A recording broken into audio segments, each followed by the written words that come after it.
Hello, everyone, and welcome to the Love Fruit podcast with myself, Ronnie Smith, and I am joined today by a very interesting, wonderful guest, and that is Zuzana van der Werf Kulichova. Hi And there. to let you know a little bit more about Zuzana, she's a highly educated mother of four girls. She has two master's degrees, one in agricultural economics, one in environmental science. Worked for more than 8 years at the Delft University of Technology, managing the European Commission project, teaching and researching.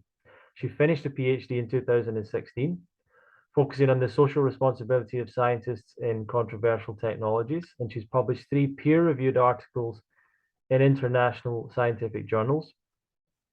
And besides her passion for science and education, she's been interested in the raw vegan lifestyle since 2015 and has read and studied a number of a lot of the main books in that category, and has also successfully completed a program with Jesse and Rennie Bogdanovich, and has also attended the Mastering Raw Food Nutrition program with Karen and Rick Dina. And you can follow her on Instagram, Zuzu's Raw Journey. She has her own books and programs that you can go and have a look at. And she has a book called Fall in Love with Fruit, and she was also part of the some of the raw vegan bundles that were run by Chris Kendall and Melissa Raimondi. So wow, a lot of good information there, Zuzana. But is there anything that you want to say about yourself in introduction? Well, that sounds really wonderful, Ronnie. Thank you for introducing me so nicely.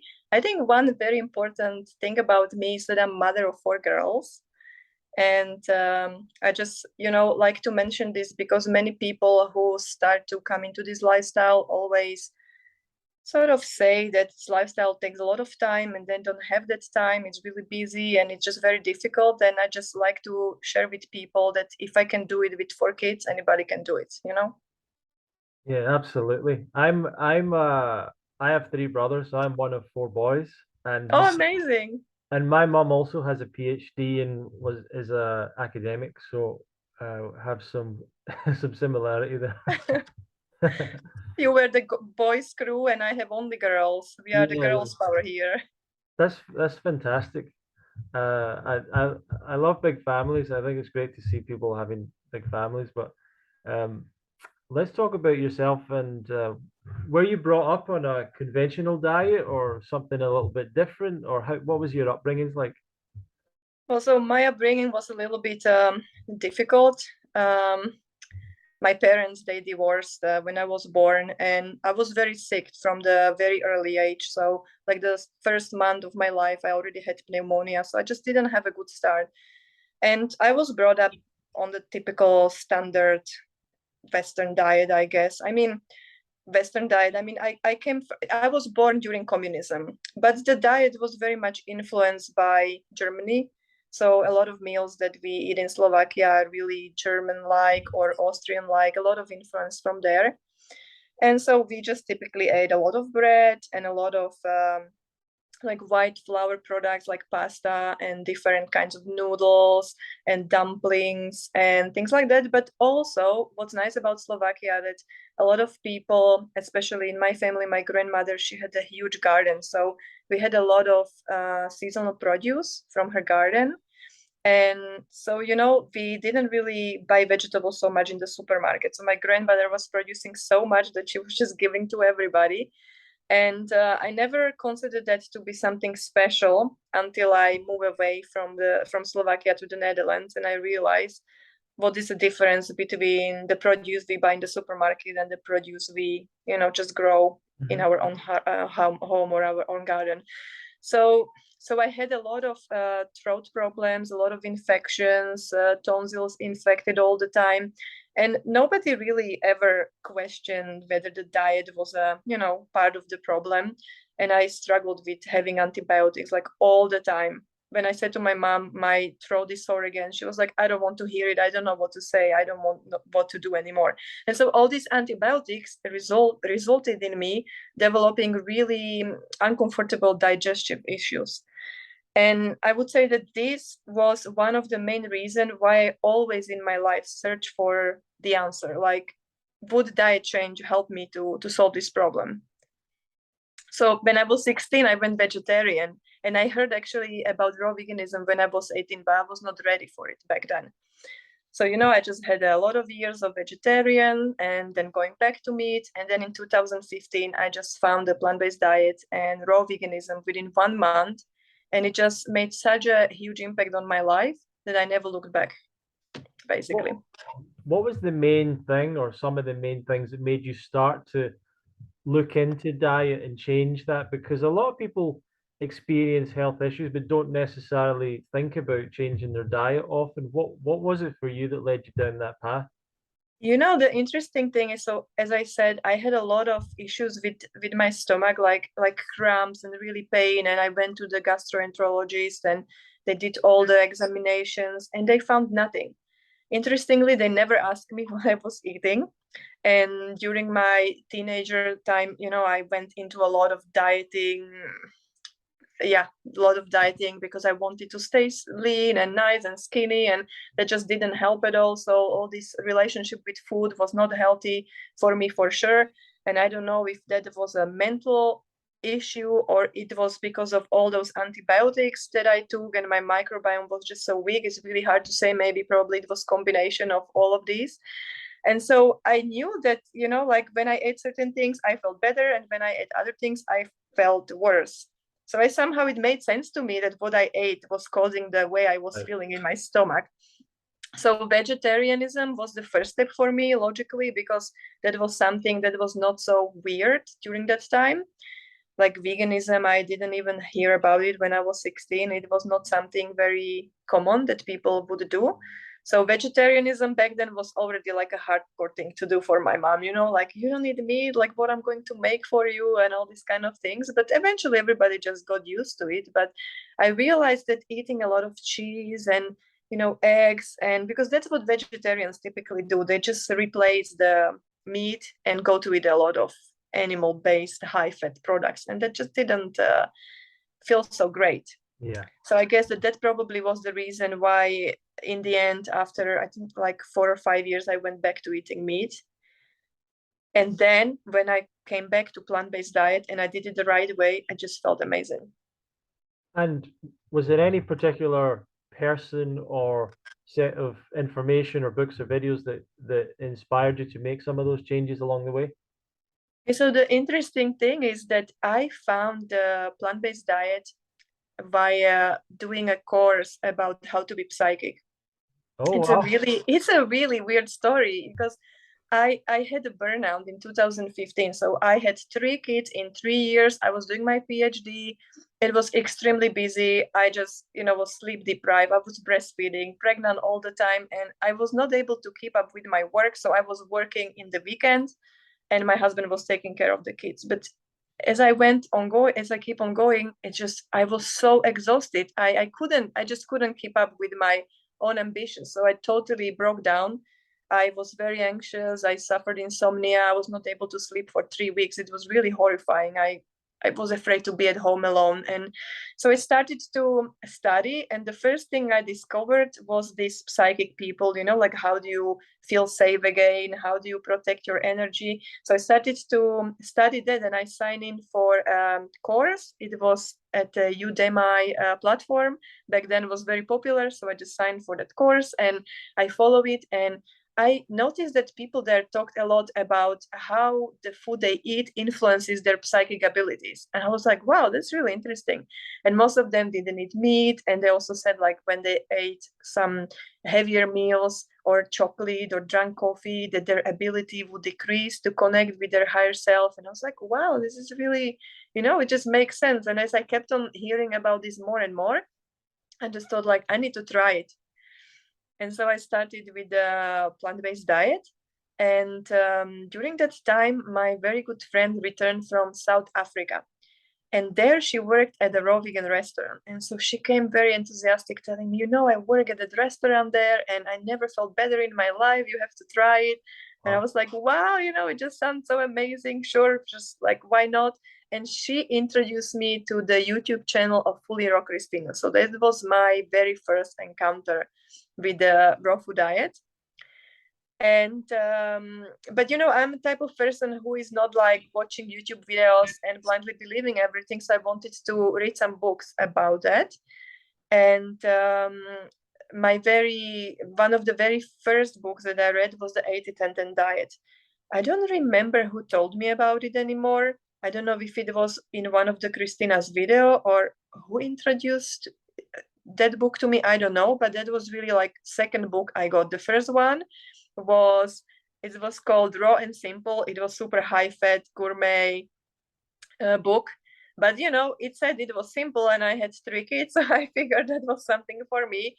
But it was just super high fat, and it was not my thing. I tried it, and I didn't feel as great. I had a lot of cravings, and I don't know, that had a lot of oil and nuts, and you know, things like that.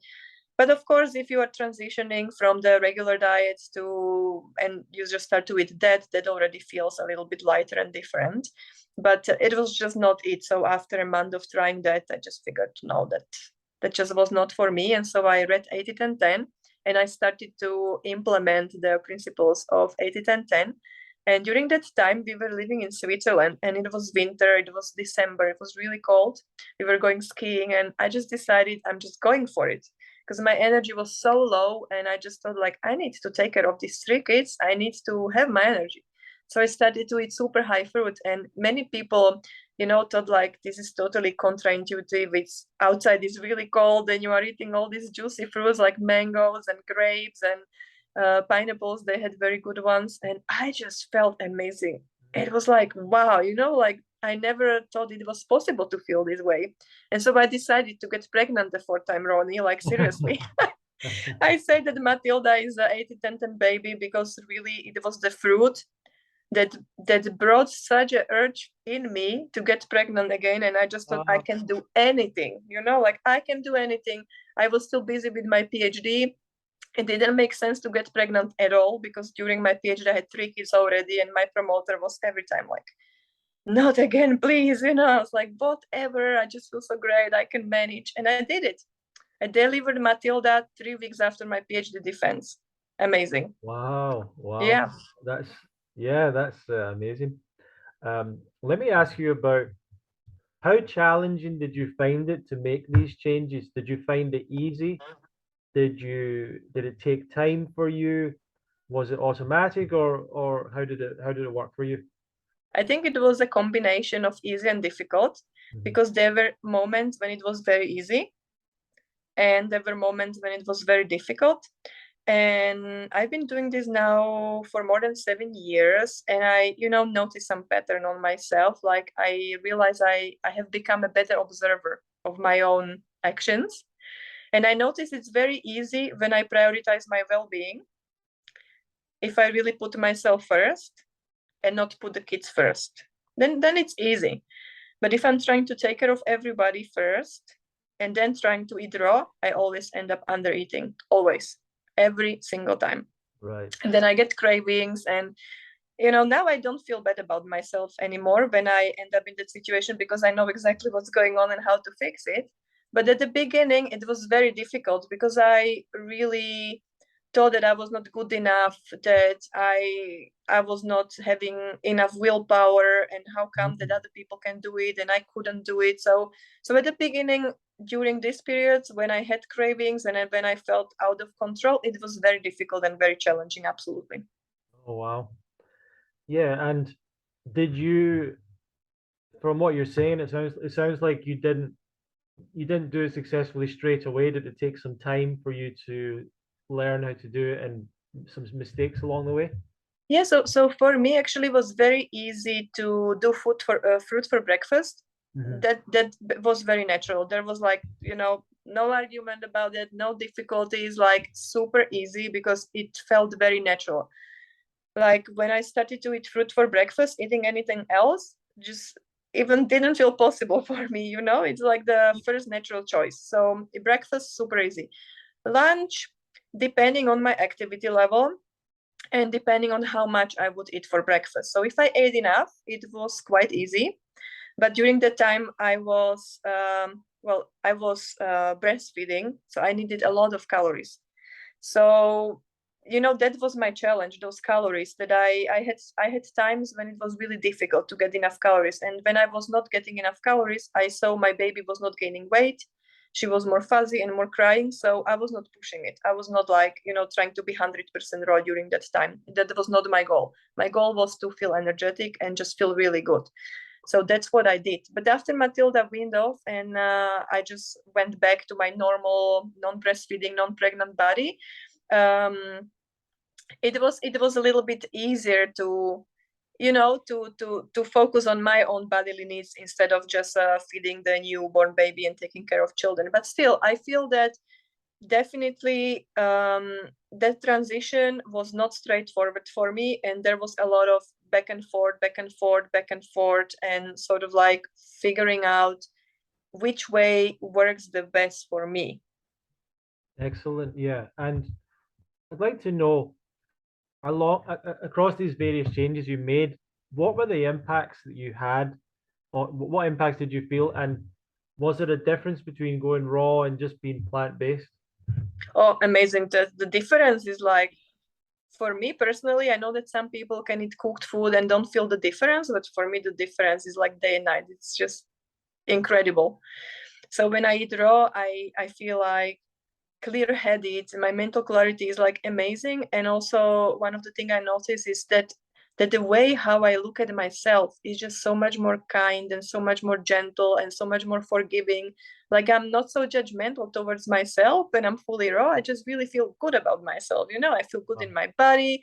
I feel strong in my mind and strong in my body. So it's amazing. And I mentioned on my Instagram recently that during the last year, when I was doing the Mastering Raw Food Nutrition program, I actually decided that I needed to make peace with cooked food, to not be cooked food averse or, you know, like afraid of it, because there are moments when it's just handy to accept that cooked food is okay to eat. But it doesn't matter if I accept it and I have a peaceful mind with it. It still makes me feel less optimal than the full raw option. But I'm sort of like, you know, good with it now. Yeah. But the difference, if you ask me, is big for me. Yes, especially if I take one cooked food, is not such a big deal. But if I go on for 3 to 4 days and every day I take a cooked food, I just feel more heavy. I don't know, like, yeah. Yeah, heavy. That sounds right. It's funny that you mentioned the thing about psychic earlier on, because I had went to a psychic school at one point, and that was involved with me changing my diet as well. Interesting. Yeah, so similar thing. Um, so what would be a typical day like for you now? Okay, so I can tell you what I did today. I don't know, it's now like maybe lunchtime. So I already had 2 big smoothies today, which could probably be one smoothie, but it didn't fit in my blender. Since I have this vacuum blender, somehow I can't fit as much in it. Like, you know, the big Vitamix carafe fits somehow much more than this BioChef vacuum blender thing. But I like the taste of the vacuum blender, so I'm willing to do the double batch. So I had a smoothie which had like 600 grams of mangoes, it had 4 bananas, and it had like 200 grams of kale and some water, and I mix it all together. And I don't know, that can be 600, maybe 700 calories. I think around 700 probably. The mango was quite a lot, and plus 4 bananas. It was good enough for me. So that's what I had for breakfast. And for lunch, if I manage to prepare it, I'm not sure yet. I either have a salad or I have grapes, depending on how well I'm on time, you know, to walk the dog and go to get the girls from school. So grape is the easy option because I just wash it and eat it. So that's super easy. I think I probably have 2 500 grams packages, so like 1 kilogram of grapes if I go for grapes. And if I go for salad, it will be like giant. It will be, you know, most people I observe have this IKEA bamboo bowl, which is why really like really big. And so I will just fill it with romaine lettuce, like grove sprouts, I will put some sprouts in there. And I love white cabbage and red cabbage and radishes and whatever I have at home. I will just run it through my food processor and just fill that bowl totally fully. And I will put dressing that will be fruit based. So either mango based or date based. I like that very much. And sometimes I will add some hemp seeds then in the dressing, and then in the evening I'll just have another smoothie or another fruit. It really depends. For me, it doesn't really matter when I eat my salad, if it's during the lunchtime or in the evening. It doesn't really matter. But I noticed that because of the girls, it's somehow easier to eat it when they're still at school. Then I just can enjoy it. I don't have to rush and help other people when I'm eating. It's like I like to have my peace when I'm eating. So I often do salad for lunch. Sure, excellent. And you've obviously you're involved in education, and when it comes to changing to this lifestyle, it sounds like you educated yourself with reading a lot of the books and things. Was that an important part of your journey? And what were some of the highlights for you of some of the things that you've learned and read about, and what's helped you the most, would you say? Yeah, so education definitely really important. I think that the first I mentioned was the self-care and self-love and putting yourself first. And I think equally important for me was the education part, because that helped me to become confident about what I was doing. Because there are always these people around who will question, but where do you get this from, and you can't get this on this diet, and it's not natural, and all these kind of comments. Like, I'm sure that people who are trying to eat this way are familiar with this kind of circumstances when people question them. And when I was not educated, I felt insecure about my own choice. I just was not sure, like, is it what I'm doing right? Even though I felt good.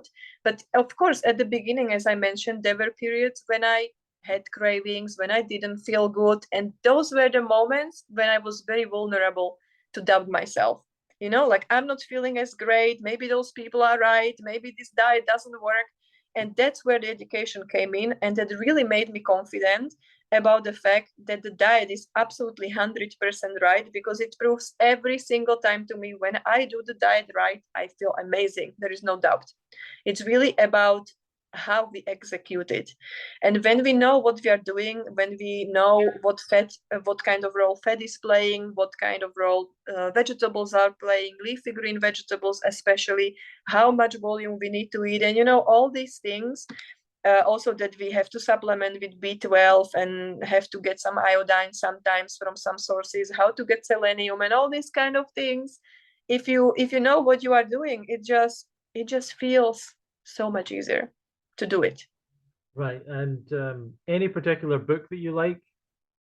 Any particular book? I would say that none of the books that I read had all answers for me. Okay. I really think that because no single person has answers for everything. I think every book is somebody's personal account or personal experience of what worked, for them personally, or the experiences maybe they had with helping other people. But I really like to read broad spectrum of experiences from different authors and then make up my mind of what makes the most sense to me personally. Excellent. But definitely, if you ask me, I mean, 80-10-10, I think it's a great book. It's amazing. It's amazing starting point for just really understanding that we don't need to eat as much protein and fat as we tend to believe. And I also like very much the China study. I think it's also a very good book for somebody who is transitioning to plant-based way of eating, because not everybody jumps right away to raw. A lot of people go to whole food plant-based first, which I think is a really reasonable step to make. And so those two books are good, I think. And I love the Mastering Raw Food Nutrition by Rick and Karentina. It's amazing program. And I think another challenge people have is trying to find support, friendship, community. Were you able to meet other people that were doing this kind of thing, and how did you find those people, if you did, and or was there any kind of support or community you could find that helped you with that? So at the beginning, zero community for me. I was busy with my kids, that was all that mattered to me, and finishing my PhD. But my greatest support I had in my husband, because he always supported me. He never questioned my choices. He never pointed to the amount of fruits I sent him to buy in the Lidl back then, because we didn't have as much money, so we had to go shopping in Lidl, buying boxes of bananas and whatever was available. And he just did it for me without questioning. And it was a lot of work extra while managing 3 small kids. I mean, we had 4 kids in 5 years. So, it was really intense, very busy, and he was always very supportive, always happy to eat raw meals that I made. His normal is to make smoothies for work every single evening before he goes to sleep. That's just his normal. So I think if I lived with somebody who would continuously question me or criticize me, it would be very difficult. It would be probably, yeah, very difficult. But then later, when the girls grew up a little bit, I started to start my Instagram account. And that's how I started to connect with more people. So basically, most of the friends I have who eat the same way are actually online friends. And by Instagram, I connected with Wendy, and I went to the Dutch Fruit Festival in 2019. So, and we are now really nice, good friends. So that's very nice. Through her, I also discovered the Raw Vegan Netherlands network, which Daniela is managing. So it's kind of nice to know that the resources are there whenever, I feel ready, people are there, so I can just join them. That's very nice. And I think it's important. I think it's important to feel supported by the community, because it really makes you feel like you are not alone in this. And what's kept you inspired to keep on sharing? And you've grown quite a big following of people on Instagram on Zuzu's Raw Journey. What kind of kept you going with that and inspired you there? The way how I felt, I want that everybody experience this. I know that there are so many people who struggle with mental issues or just different chronic disease. And many people just don't know that there are possibilities like this.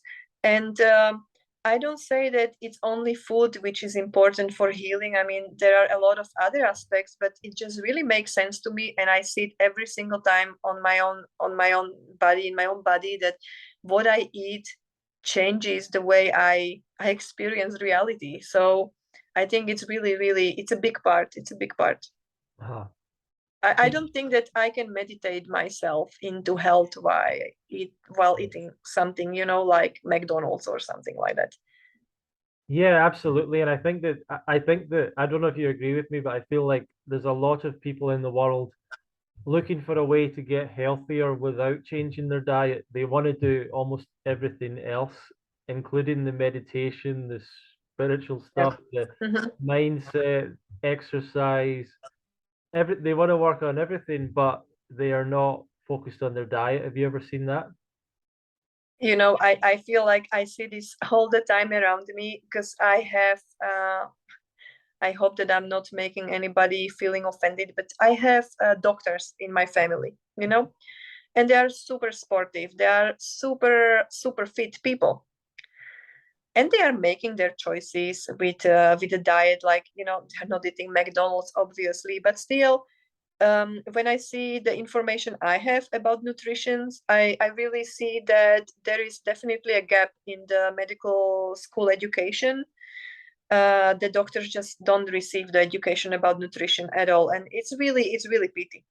I find that it's a pity that this is the case, because doctors are the ones who are coming in contact with people who need to change their diet as a first step, or one of the first steps. I mean, many people also have difficult social, economic situations. So, of course, there are other aspects than eating, but I think that food is just such an important part of how we feel and how we experience ourselves. Yeah, and a big question for me that I think that is interesting is you're obviously helping people and you get probably questions from people now, and I think you've done coaching and you have your book. And what mistakes do you see people commonly making on this diet? Okay, so I think that a lot of people tend to undereat. So there are like two opposite spectrum of the problem. So people tend to undereat. That's one group of people. And then other group of people, they tend to overfocus on calories and then just eating only dried fruit like dates and like too many bananas and totally leaving out the vegetables because they believe that it's only calories that matter. And I notice from my own experience that it's a balance between the two. So we need to get just the right amount of calories, but we also need to get the right amount of nutrients. So if we are only focusing on calories and we are lacking on nutrients, for me personally, it doesn't work. I can eat 3,000 calories of bananas and have cravings and gain weight. And actually, it happened to me. I gained the most amount of weight while I was doing that. So that was my hard lesson to learn. And so I always say to people also, don't rush it too fast. Like you don't have to be perfect overnight. Mm-hmm. Is it your goal to be raw vegan or is it your goal to feel good? And you know, when you start to run or you want to start to do yoga, it's not that you do the deepest stretch overnight. It's just not how it works. You have to allow time and patience and just really work on your goal, but one step at a time. Because the more you push it, the more prone you are just to give up, you know, prematurely before you even experience the benefits that you can achieve. Yeah, fantastic. And do you see any potential dangers to someone changing to a diet like this? Do you see any problems that could arise? I can definitely see problems. And I think that those problems are not diet related, but those problems are mindset related.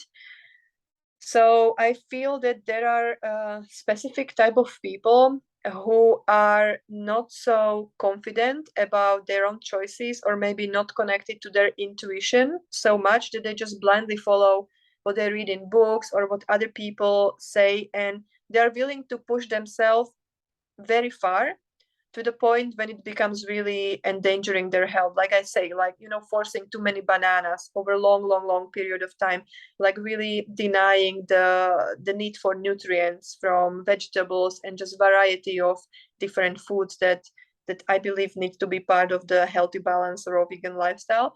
And so if people are just so pushing against their will, that their body is clearly telling them like, this is not the way to go, I don't feel good, you know, like it doesn't feel good. Either you are losing too much weight or you are gaining too much weight or you are sleepy all the time or you look in the mirror and you don't just, you know, you don't feel vibrant. Obviously something is not right. So I think that's the sign that people should just stop and somehow revisit what they are doing and then tweak things and change things. It doesn't mean that they have to give up, that it's the wrong, that the diet doesn't work. Not at all.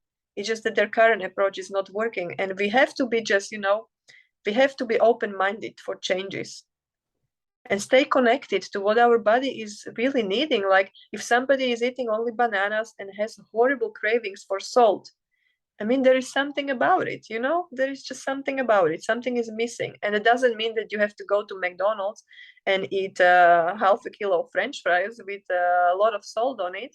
But maybe you have to just introduce some celery or, I don't know, some leafy green vegetables in your smoothies. And maybe you feel more balanced. And actually, not maybe, I'm 100% sure that people feel more balanced and they just don't have those cravings anymore when they do that consistently. Okay. Outside of the diet, what other aspects of your lifestyle are important for you feeling your best? So I recently noticed, it's interesting, this is something new to me the last 6 weeks, that exercise is really important. Like before kids, I used to be fanatic sporter. I really loved it. But then when kids were small, it just cost me so much energy to take care of them that I totally skim on that. And now I'm coming back to my exercise routine and I feel it's so amazing to, you know, to move your body. And again, it doesn't have to be extreme. You don't have to run 10K every day to call yourself a runner. You can do a 20 minutes run, you can do a 12 minutes run, and if you do it consistently, you are a runner. Just like you are raw foodies when you consistently every day eat raw food and maybe you have some cooked food in between, but you love the raw food. You want to have it in your life. It just feels so good. So I say to people, call yourself a raw foodist if you eat raw food every single day, because that's what you are, really. And so running or doing another kind of sports, I love to rebound. I also started to stretch a little bit, doing yoga, which is still very, I feel intimidated by that, because I like to, I'm the kind of person who likes to achieve things fast. And that's why I have to be very mindful. That's why I like to also talk to people about this, to make them aware that this is not the best way to approach things, because then you tend to give up very quickly and say, oh, I can't do it anyway, so I don't even try. So I think that engaging in some physical activity is extremely important. And for me, it also serves as disconnecting from my mind. Like I feel like I need to not only live in my head, I also have to experience my physical body.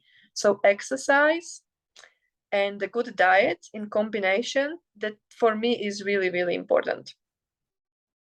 And what about things like your mindset, the way you think? Do you focus on any of that visualization, affirmations, things like that? Has that helped you along the way? So I don't do actually, so part of my studying or educating myself about the lifestyle and diet and all of this, I read a lot of books about self-development. I don't know how to call them, but like spiritual books. Mm-hmm. And one of my favorite author, actually, I like to mention him, is Canadian MD. His name is Gabor Mate. Oh yeah. And last year he released a movie which is called The Wisdom of Trauma. And I read all his books already before he made the movie. He is really one of my favorite authors. And I feel that I don't do the visualization or affirmation, but I really try to stay connected and aware with my needs and be observer of my actions and sort of understand why I do things the way I do. And the literature of this kind, like from this particular author, is really helpful for keeping me like connected to this reality. Because whenever I do something that I don't approve, myself, I think I shouldn't be feeling like this, I shouldn't be doing this, then I think like, okay, it's coming from there, and this is what I have to do to actually be in peace with it. Not like continuously be my own judge and, like judge myself for being not good enough, but to really understand why I do things.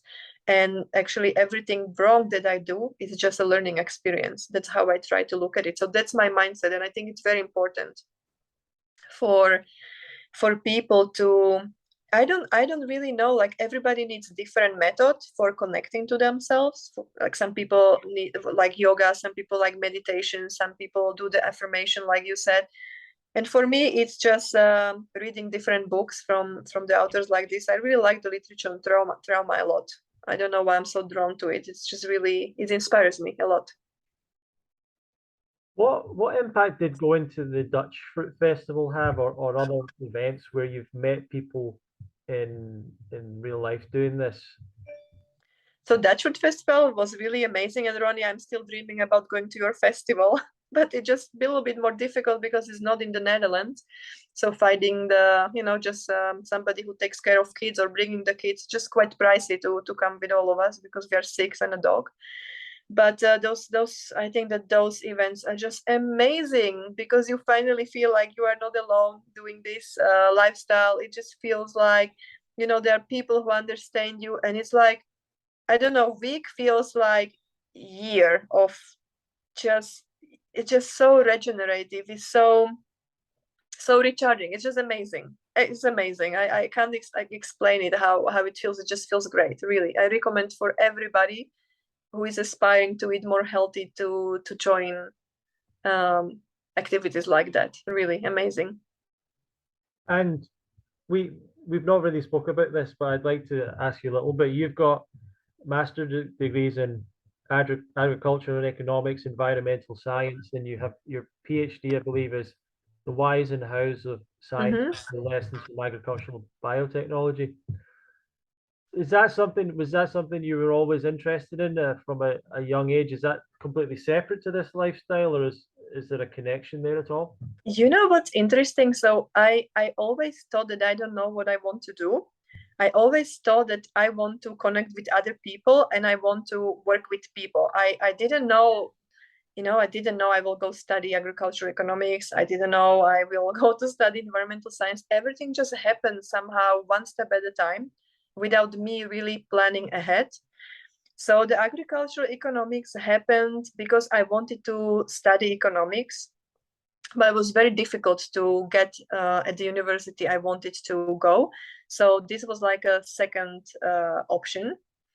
And the interesting thing was that, when I look now retrospectively, it already served purpose back then, because as a part of that study, I had a lot of food production courses, like animal production, crop production, and I just got to see things which normally people don't see.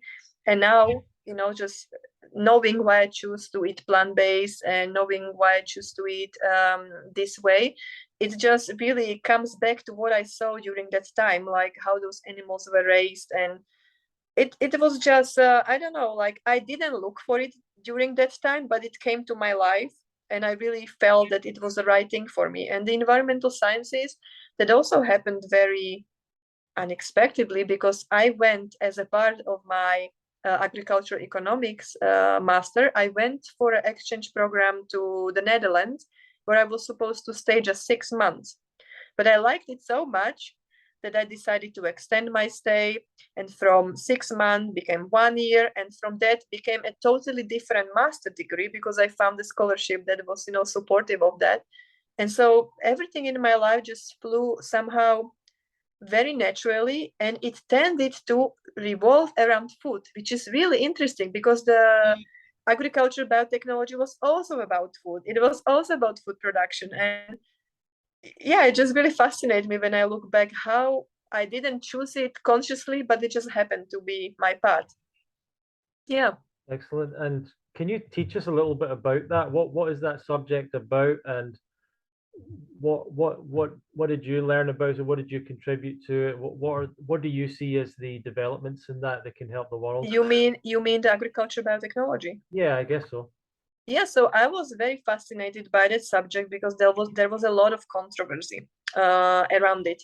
And when I was choosing my final project for my master thesis, there was this project which involved organization of scientists, and they needed to collect information about.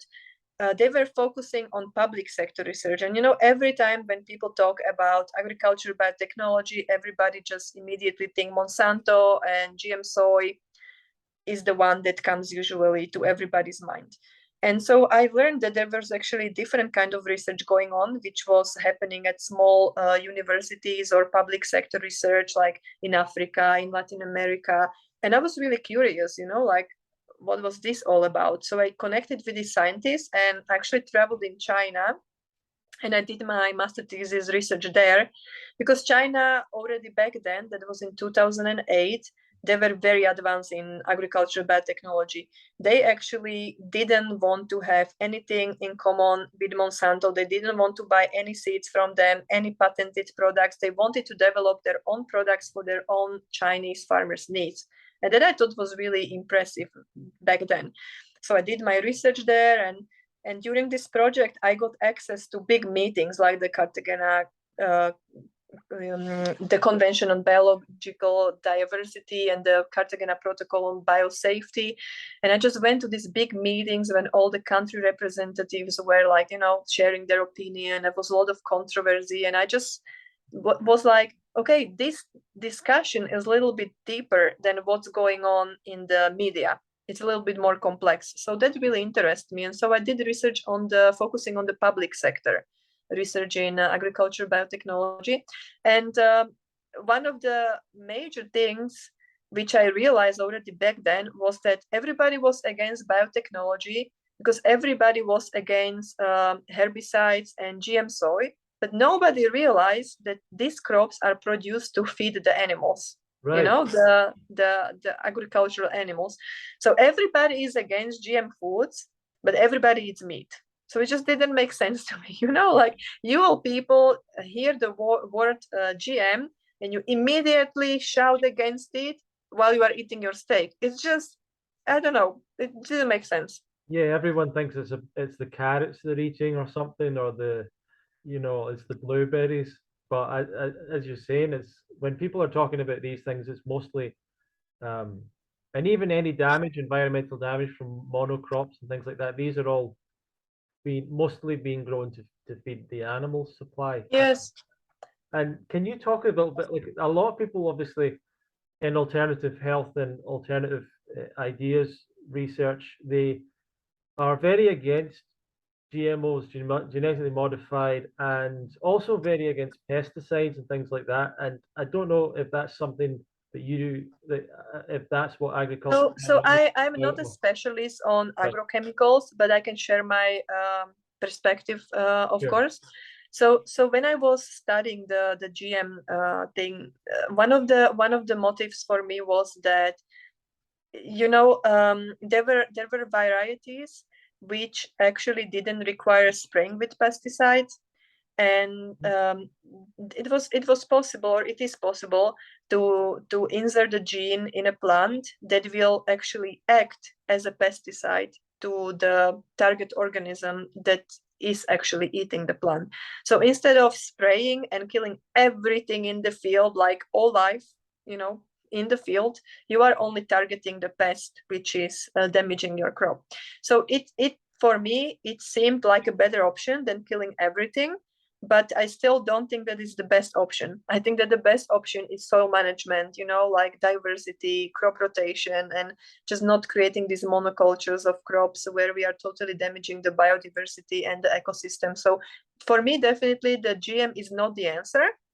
But if somebody tells me that it's worse than what we do conventionally, I don't agree with that. Right. And do you see there being any positive uses for things like pesticides and GMOs and things like that? Do you see that there could be a benefit to using these? So, the longer I'm away from the subject, the less inclined I am to support it. Although I still feel that there can be applications, but if you learn more about, like a good farming practices and soil management, how important that is for actually managing the health of the whole planet, then trying to fix the problems by agriculture biotechnology, it doesn't seem to me to be a long-term solution. It's like a temporary fix to me, because eventually at one point you will run into some troubles again, probably.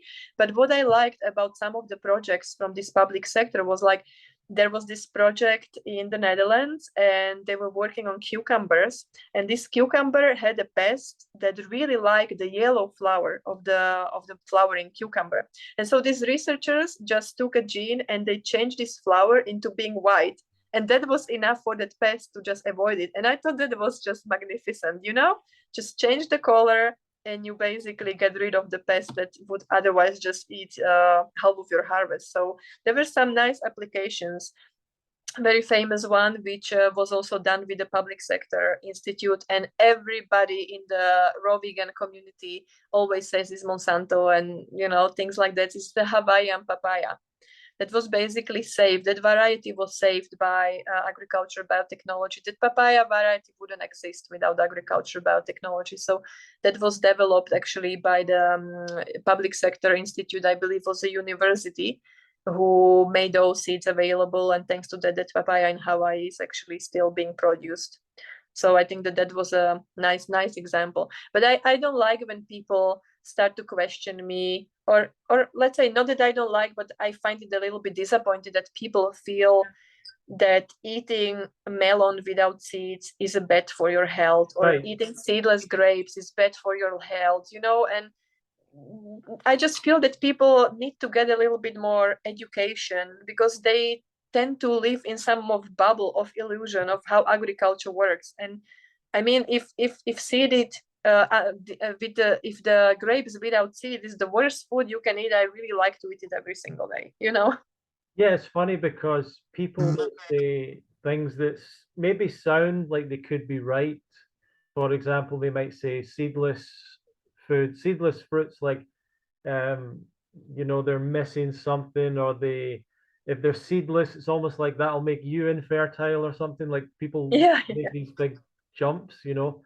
And some people talk about the hybridization of fruits, and I don't know exactly what they mean sometimes by that word, because it seems like almost everything in a sense is So hybridization, I'm again not as expert on plant breeding, but as far as I understand, it's that you basically try to cross or reproduce plants which would normally not naturally reproduce in nature.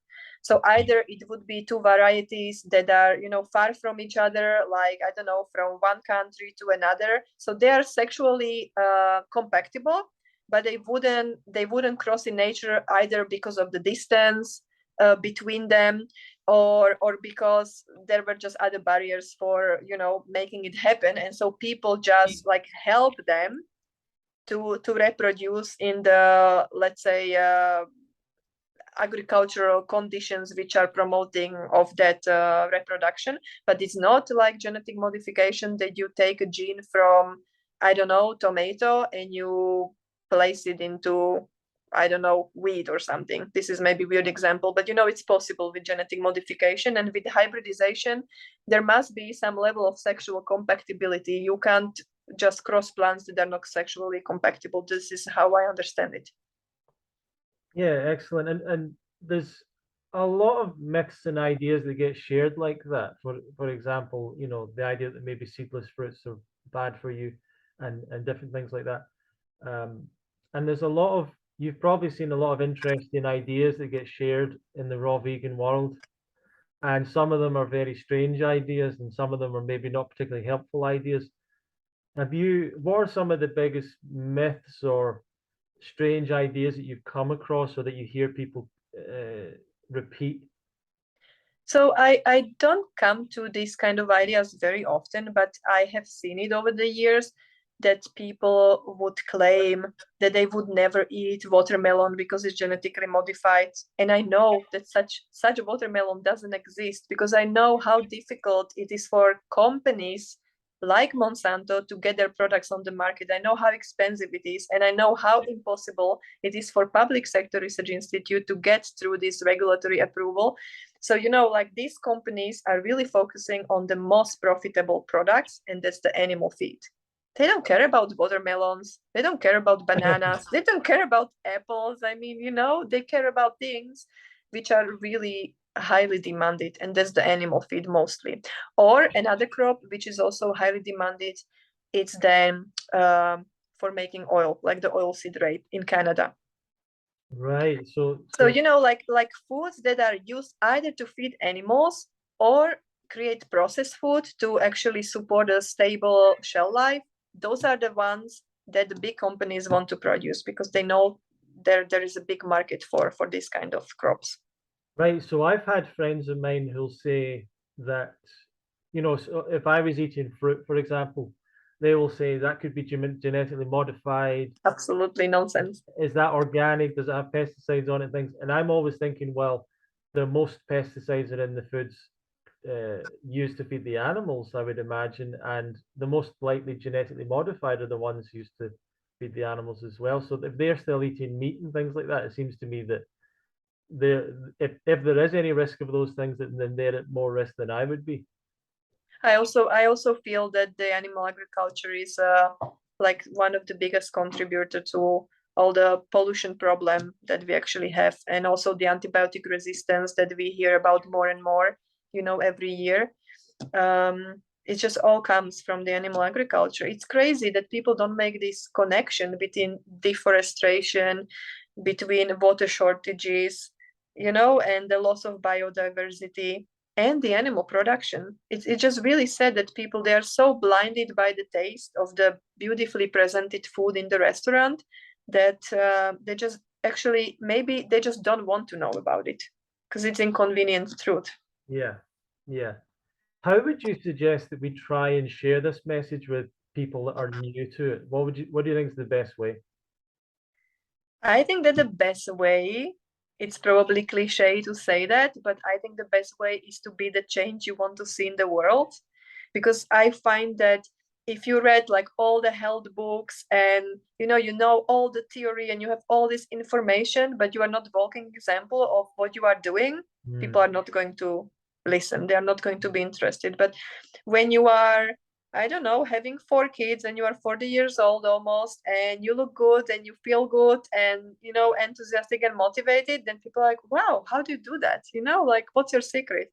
And that's, I think, the way to get people motivated. And also it's very important, I feel, to not push people, not be judgmental, and not make, you know, silly comments about what they are eating and all these things we discussed about animal agriculture, because I don't think it helps people when we criticize them. I think that the more we push them with negative thoughts and comments, the more they tend to push back.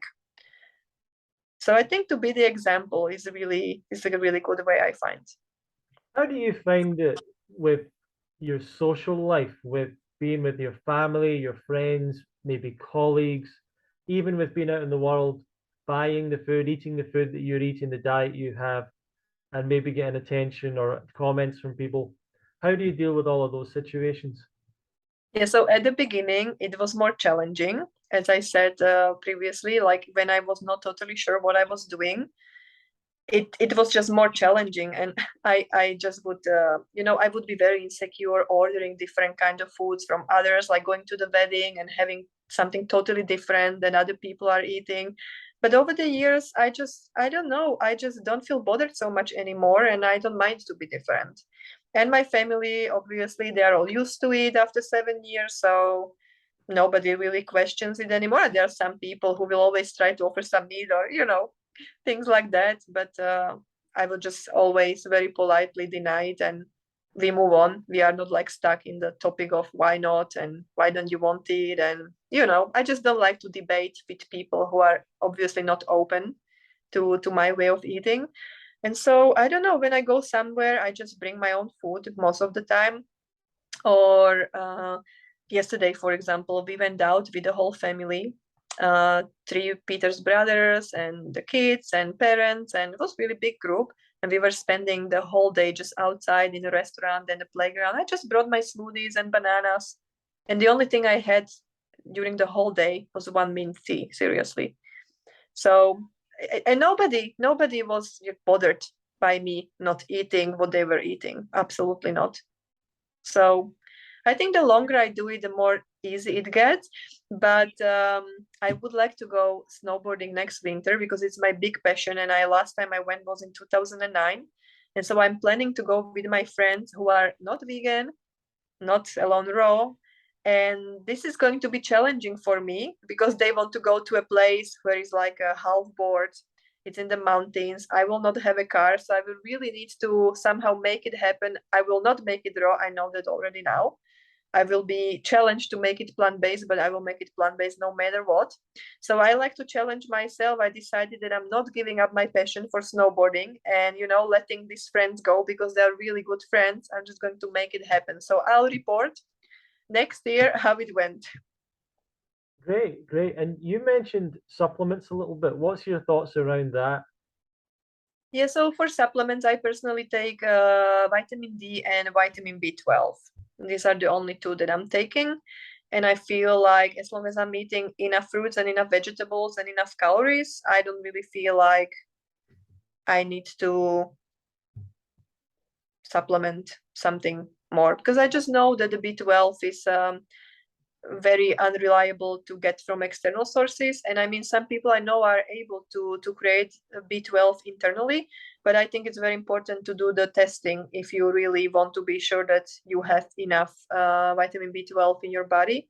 And I don't like to be, I don't know, I don't like needles. I don't like, so I prefer to take the supplements. And okay, it's okay to do the test, you know, like every now and then, but I wouldn't be going like very often to make sure that that I'm not supplementing and I'm still fine. Like I just prefer to take the B12 spray. I don't think it's a problem.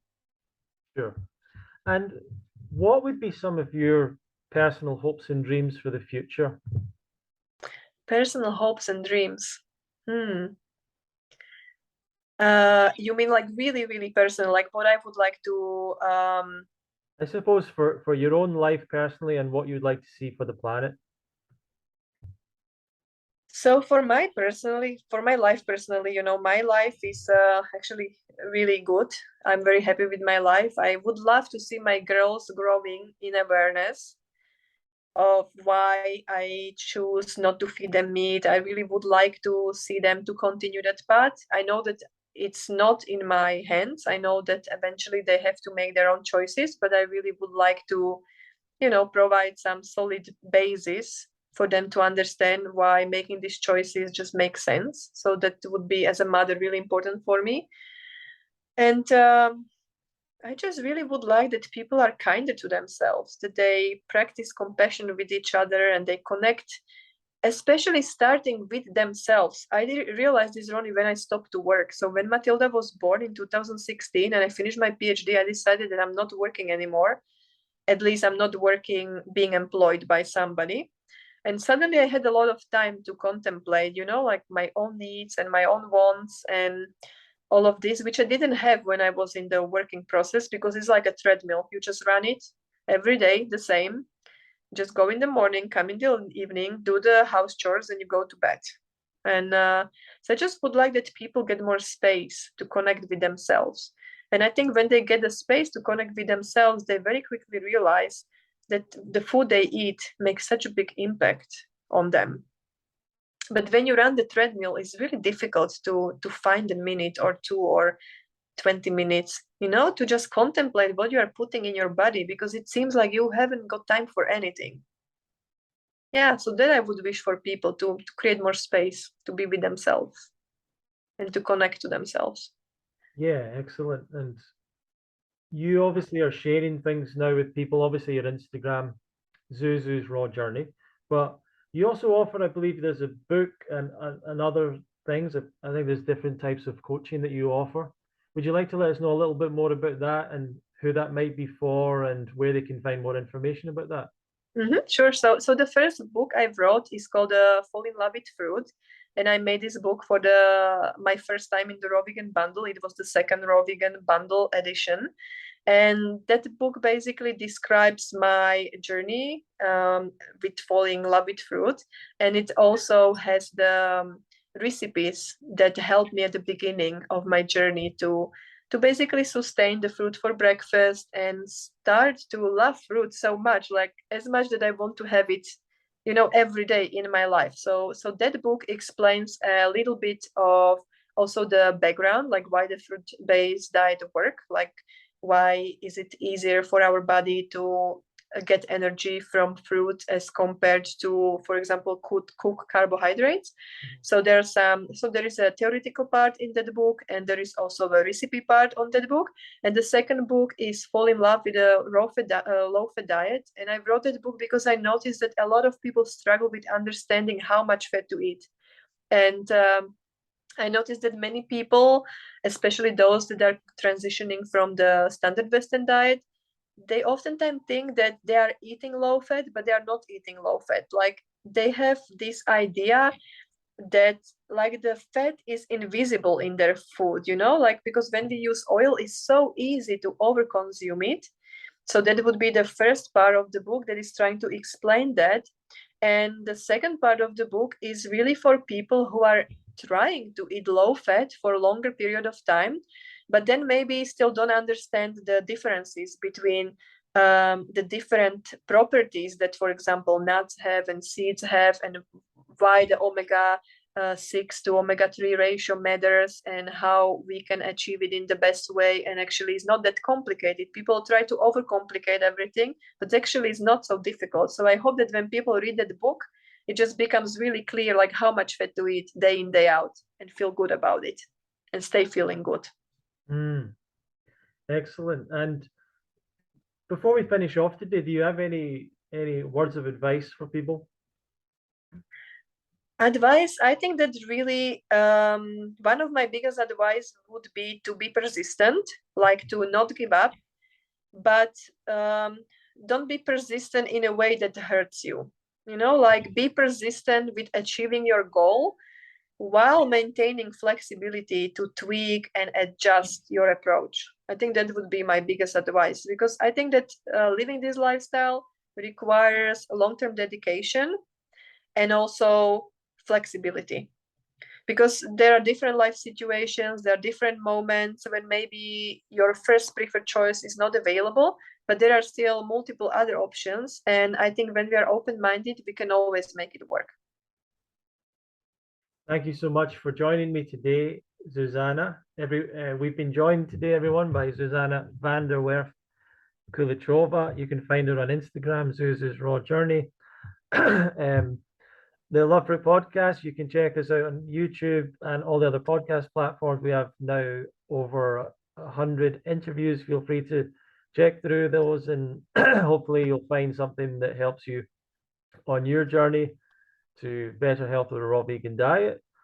And if you want to learn more about that, you can go to fruitfest.co.uk and look for the more information on the UK Fruit Festival, which will happen in 2023, the 21st to the 28th of July. And we hope to see some of you there. We also have Fruity Fridays on Friday nights. You can join us, join the mailing list at fruitfest.co.uk. You'll get notifications about our Friday night meetups, and we have different presenters that come on and present information. There's question and answer sessions as well. Once again, designed to give people some education and some community and support with their journey to a raw vegan diet.